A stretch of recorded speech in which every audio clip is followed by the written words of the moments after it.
our first selection for tonight's second half of the concert. In 2008, the Hillsboro High School Band was going through difficult times.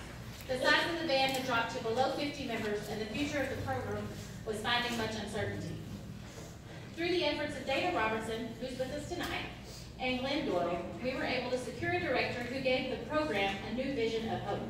Highly regarded for his success in music education, this director was loved by all who played under his leadership. He was not only a great entertainer, he knew how to put on a great show. Ladies and gentlemen, will you join me in welcoming to the stage, conducting selections from The Greatest Showman, the Director of Bands for Hillsboro ISD from 2008 to 2013, Mr. Kenneth Pointer.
When composer James Barnes wrote Yorkshire Ballad, he was thinking of the beautiful green Yorkshire dales of northern England, the rolling hills and beautiful pasture lands that he visited, and he believed the most marvelous spot in the world. This work has always been a favorite of our dearly beloved Mr. Doyle. We hope you enjoy Yorkshire Ballad. Oh,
know.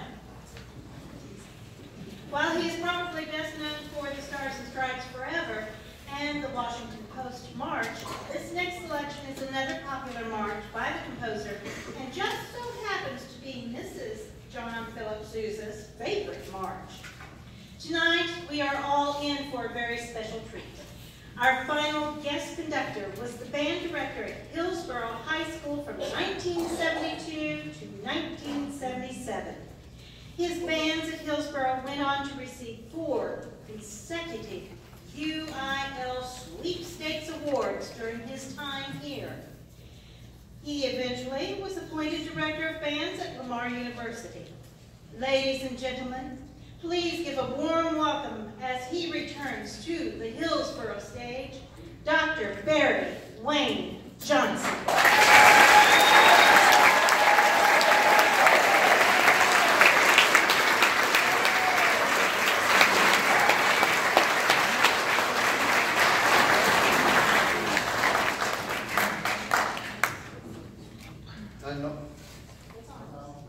I normally don't like to pick up a microphone, but this is real special for me, and I appreciate Mr. Doyle inviting me here.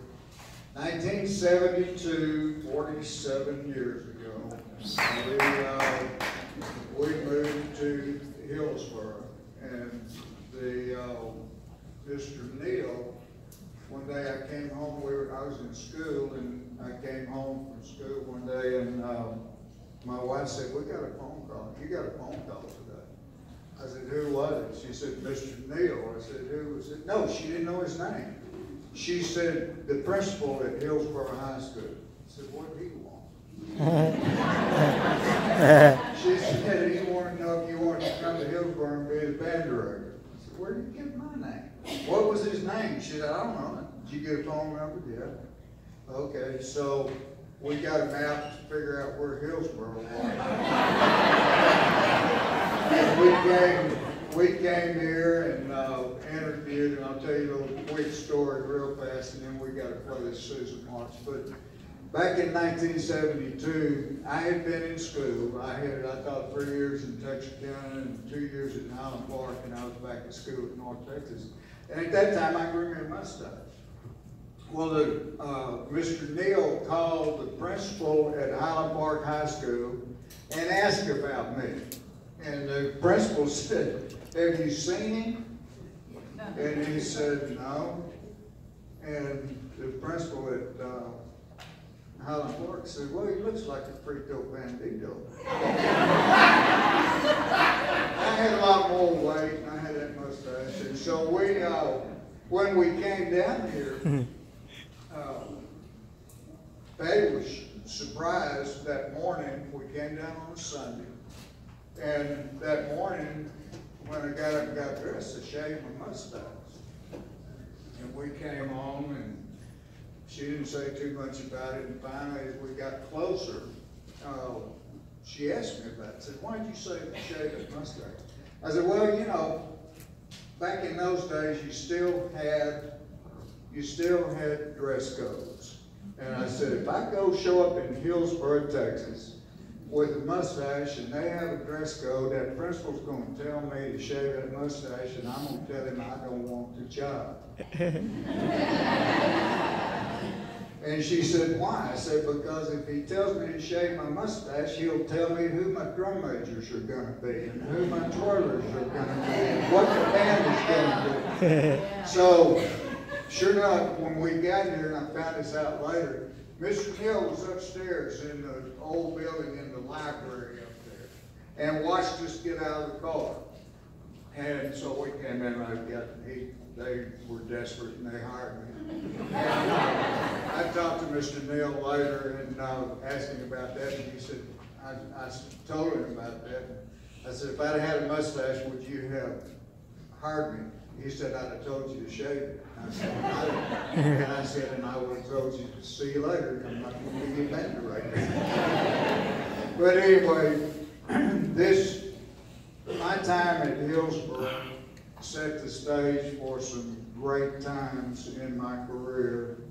And I can't tell you how dear the students are and how dear Hillsboro, Texas is to me, because my wife and I were talking not too long ago, we've had a good life.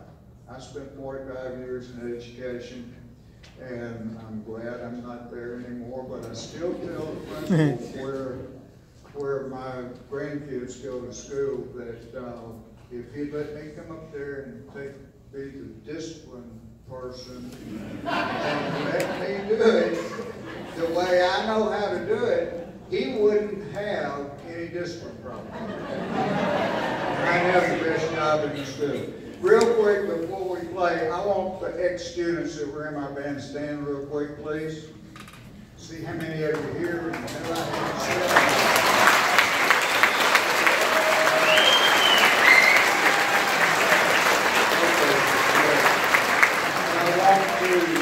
I want to thank this band. We had a little rehearsal a while ago, and we had a great time, and they're doing a great job, and I appreciate it. So thank you.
Well, I thought I'd say a few words, and I'm going to try to make this not too long. I have a tendency to kind of go on and on. Of course, this is a special moment. I've been doing this for 37 years, and tonight is, well, some people say this is not your final time. You're going to be back somewhere. And maybe I will. I know I have to tell you, I have a student, former student here from Troy High School. Kelly Johnson, would you please stand up? Kelly drove from Austin to come here.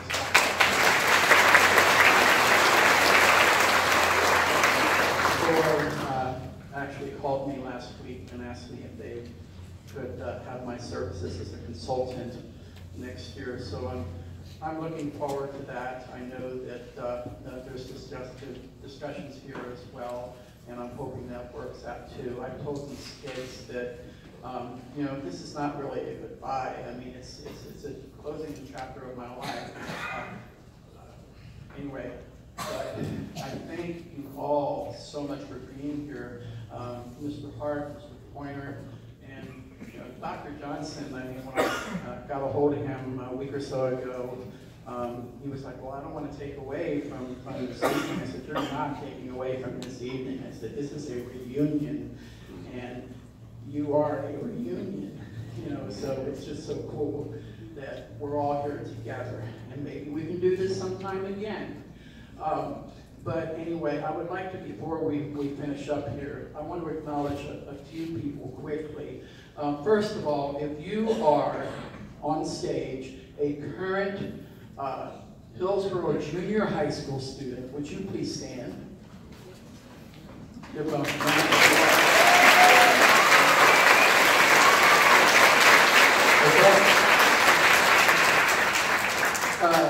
If you are a current member of the Hillsboro High School band, would you please stand?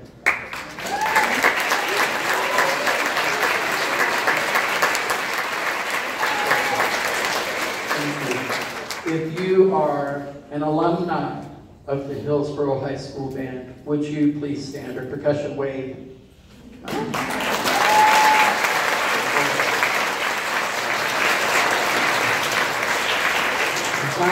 I take a lot of value in my colleagues. I call people all the time, what do you think about this? What, I send recordings, what do you think about the way the band sounds and this and that?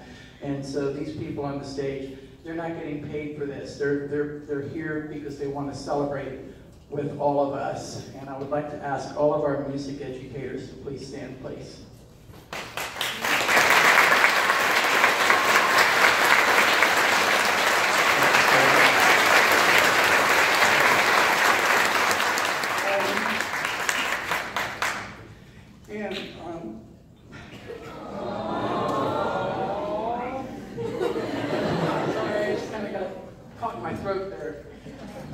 There's one person back here that I just can't thank enough, because, and some of you don't know this, I've been married 3 times.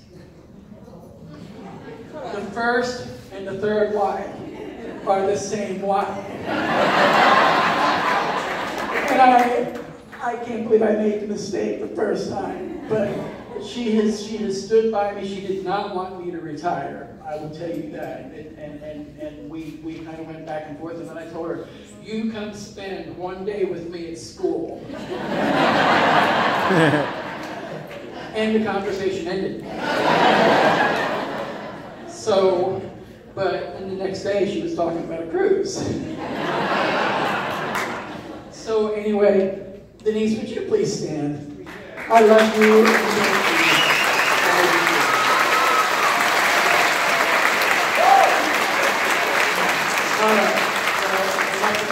I also do want to thank the Hillsboro Reporter. They came by a couple weeks ago. I said, I'd like to talk about the concert.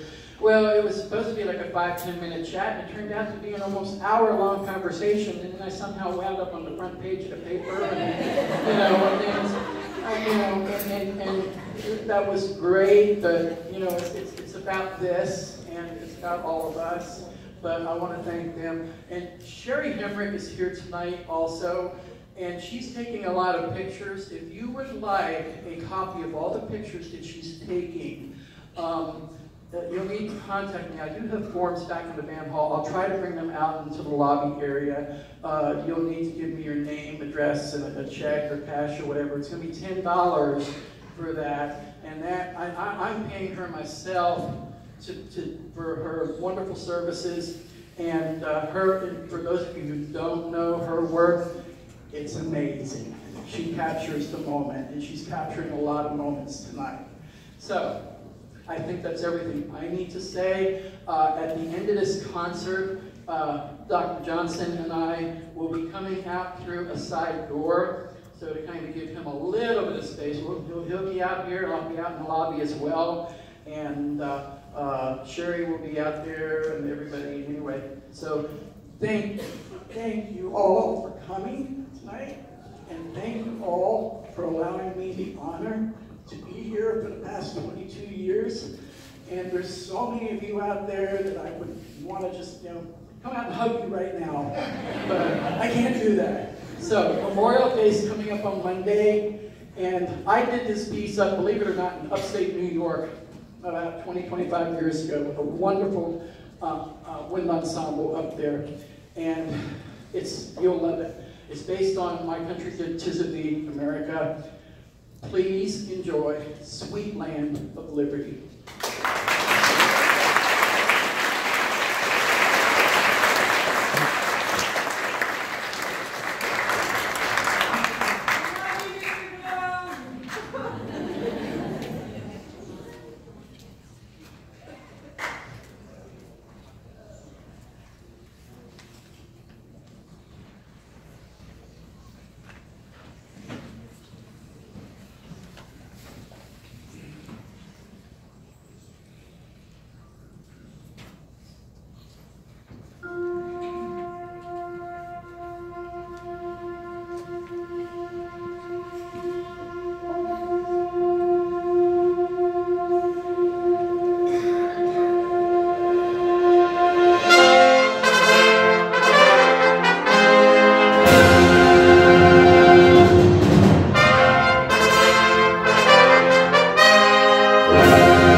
Thank you, everybody.